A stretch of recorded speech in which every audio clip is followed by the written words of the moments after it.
Today, I am changing the oil on this Husqvarna YTH1542XP.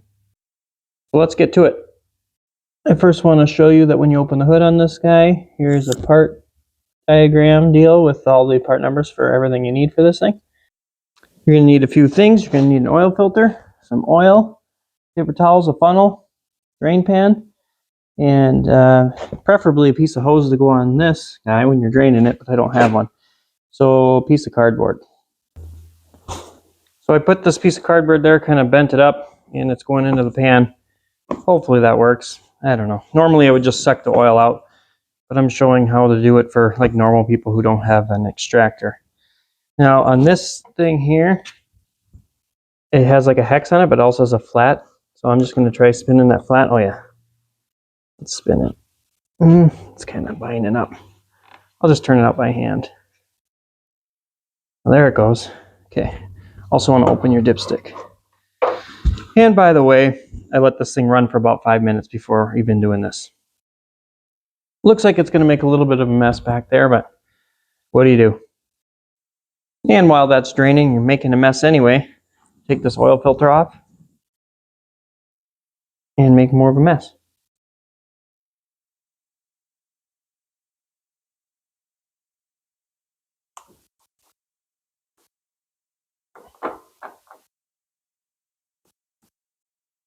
I like to spray it down with some brake cleaner.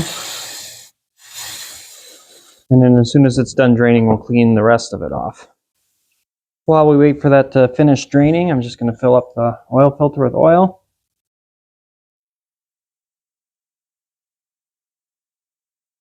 And then you always want to get oil on the gasket surface. Okay, go ahead and throw this filter on.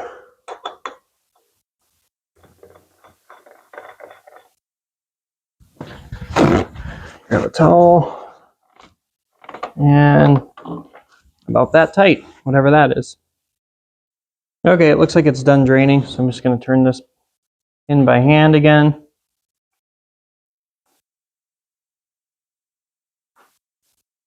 And snug it up with a screwdriver. Probably not the best idea. Probably should use a hex.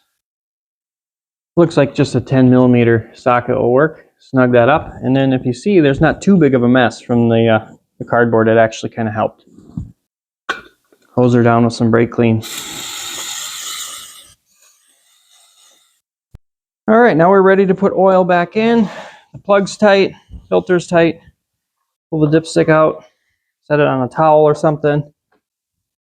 Grab your trusty funnel and start adding oil. This is kind of a controversial thing, so I'm not going to tell you what to use.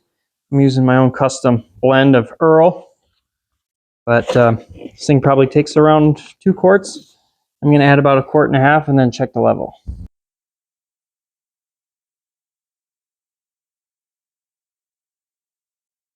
Just want to note that it says on the dipstick, you probably can't read it because it won't focus. For correct oil level, do not turn cap on threads. That just means when you're checking it, you set it on there and then you check it like that. I added just under 2 quarts, and now I'm going to start it and check the level again. It does say on the little sticker I showed you under the hood that the capacity with a filter change is basically 61 ounces, so just shy of 2 quarts. Let's fire it up.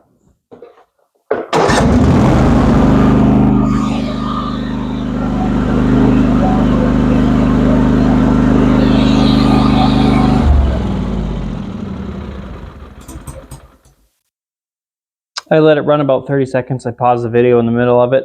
Don't need to see that. And here we are. We're going to check it again. Okay, I pulled the dipstick out and wiped it and then set it back in. Did not thread it.